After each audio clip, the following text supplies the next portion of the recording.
বেপরোয়াভাবে গাড়ি চালিয়ে পথচারীকে ধাক্কা, কিন্তু শেষমেশ পালানোর চেষ্টা করেও লাভ হয়নি। প্রত্যক্ষদর্শীর তৎপরতায় শেষমেশ গ্রেফতার। সোমবার রাতের এই ঘটনায় জলপাইগুড়ি রাজগঞ্জের অপসারিত বিডিও প্রশান্ত বর্মন গ্রেফতার হতেই মুখ খুলেছেন আগে যে খুনের ঘটনা তিনি অভিযুক্ত সেই নিহত স্বর্ণ ব্যবসায়ী স্বপন কামিল্লার স্ত্রী। আমার স্বামীকে যেন কলবল করে মেরেছে, ওর সেমিতি শাস্তি হোক। সরকারকে আমি ধন্যবাদ জানাচ্ছি, নতুন সরকার বিজেপি আসিবা পরে এই কাজটা হয়েছে, তেমন করি আমি বহুত খুশি হচ্ছি।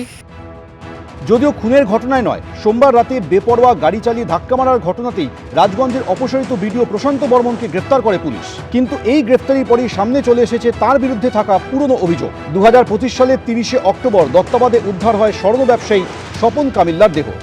পশ্চিম মেদিনীপুরের বাসিন্দা ওই ব্যক্তি দত্তাবাদে ভাড়া বাড়িতে সোনার দোকান চালাতেন। পরিবারের তরফে অপহরণ করে খুনের অভিযোগ তোলা হয়। সেই অভিযোগে নাম জড়ায় জলপাইগুড়ি রাজগঞ্জের তৎকালীন বিডিও প্রশান্ত বর্মনের। তদন্তে নেমে তৎকালীন বিডিওর ঘনিষ্ঠ বলে পরিচিত একাধিক ব্যক্তিকে গ্রেফতার করা হয়, যার পর বারাসত আদালতে আগাম জামিনের আবেদন করেন তৎকালীন বিডিও প্রশান্ত বর্মন। 26শে নভেম্বর সেই আবেদন মঞ্জুর করে আদালত। এরপর মামলা গড়ায় হাইকোর্ট, এমনকি সুপ্রিম কোর্ট পর্যন্ত। কিন্তু সর্বোচ্চ আদালতের নির্দেশের পরেও আত্মসমর্পণ করেননি রাজগঞ্জের অপসারিত বিডিও। অন্যদিকে এই মামলায় পুলিশের দেওয়া চার্জশিটে প্রাক্তন বিডিও প্রশান্ত বর্মনকে উল্লেখ করা হয়েছে পলাতক হিসেবে। সেই পলাতক এবং অপসারিত বিডিওকেই সোমবার রাতে রাস্তায় গাড়ি দিয়ে ধাক্কা মারার ঘটনায় গ্রেফতার করে ইকো পার্ক থানার পুলিশ। সব প্রশাসন কাছে আমি আবেদন করব তাকে কঠোর শাস্তি দিতে। এরকম ভুল আও যেতে বিডিও হয়েকি এরকম ভুল করেছে, এরকম আও কোনোদিন কাহারি সাথে এমনি যেন অন্যায় ন করুন। মুখ্যমন্ত্রী শুভেন্দু অধিকারীকে বলবো যে আমার স্বামীকে যেন কলবল করি ও বিডিও মেরেছে, বিডিওকে যেন সারা জীবন ছাড়তে না।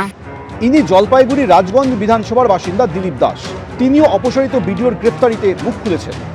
মস্তান লোক তো, গুন্ডা লোক না, ওটা আমরা তো ভয়ে ওর আতঙ্কে তো আসি। টাকা আপনি পান? আমি যেটা কেস করেছিলাম 29 লক্ষের উপরে আছে আর কি। বিগত দিনের সরকারকে দেখেছি মাথায় হাত দিয়ে রেখে দিয়েছিল, জামাই আদরে রেখে দিয়েছিল তাকে। তার জন্য নীলবাতি জ্বালানোর গাড়ি ছিল, এই সমস্ত ব্যাপার করে তাকে ঘুরিয়ে বেড়াতো।